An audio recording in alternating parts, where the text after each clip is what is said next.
Hey, how's it going, folks? Well, it's Saturday evening, and let's get into some wrestling news today here at WrestlingNewsToday.com, YouTube, HealByNature.com, wherever you listen to your favorite podcasts. Let's get right into the news right now. I guess the story of the day is WWE's India special that has been announced for later this month. It is called the WWE Superstar Spectacle, and it will take place on the 26th of January, which is Indian Republic Day, a national holiday for the country. Promotional advertising has been shot and has also began to air in India, and it does include Jinder Mahal, the Bollywood boys Indish Sher and Kavita Devi. As far as this being that NXT India project we have talked about in the past, it does seem like this is something that is going to be tied to that. Whether or not they're still going to do some sort of a tournament, as WWE does have some taping set for the 22nd of January titled India Special on their internal calendar. That was first reported by Post Wrestling, and I guess we'll just have to wait and see exactly how this one does pan out. But on the 26th of January, Superstar Spectacle will air on Sony in India. And as far as the United States or other countries, I would suspect it will be on the WWE network, but that has yet to be confirmed. If you do want to see the commercial, head over to healbynature.com. It's on the front page. Let's talk about some new trademarks from the WWE. WWE all this week and last week did file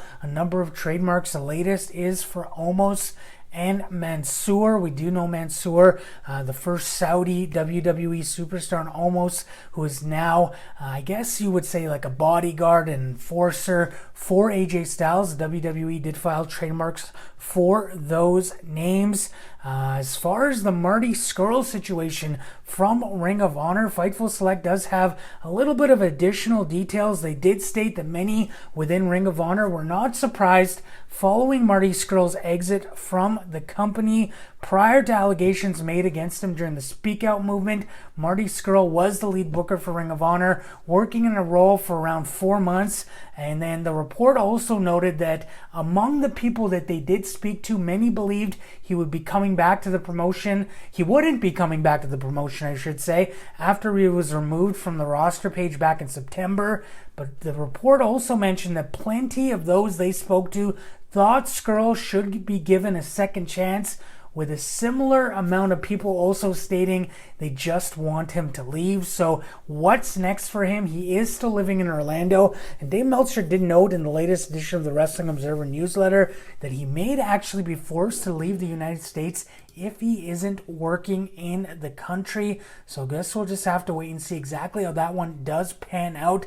Let's get into some lawsuit news. Joey Ryan filed a number of lawsuits against multiple people, including Impact Wrestling and a few speaking out accusers, as well as a former ROH wrestler, where 2 of those lawsuits have been dismissed. The first being against former ROH wrestler Pele Premu.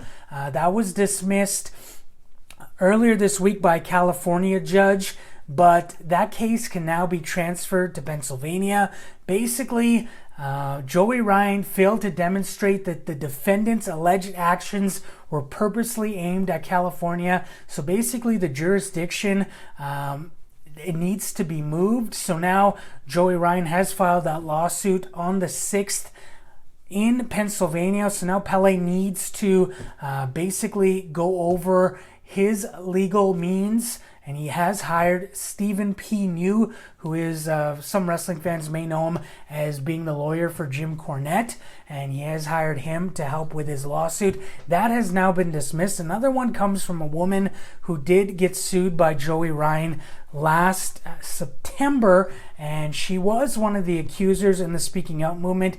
The judge dismissed the case, stating it was a lack of persecution, asked for more documentation if they could, if Joey Ryan can get it to them by the 23rd. If he didn't, it would be dismissed by the 29th of December. He didn't give them any extra documentation, and the judge now has dismissed that. If you do want to see more details, court documents and whatnot, healbynature.com on the front page does have that. And another interesting story here, WrestleMania 24 has been removed from the WWE network. Not sure why, but the 2007 WrestleMania 23 is there, 2009 WrestleMania 25, but the 2008 WrestleMania 24 is not on the network. And there was issues back in 2010 due to a match between The Big Show and Floyd Mayweather. It caused issues with DVD production due to the rights to Floyd Mayweather's theme song. A producer actually attempted to sue the WWE and Mayweather over the rights to the song, basically stating he didn't have the rights to use that song at WrestleMania.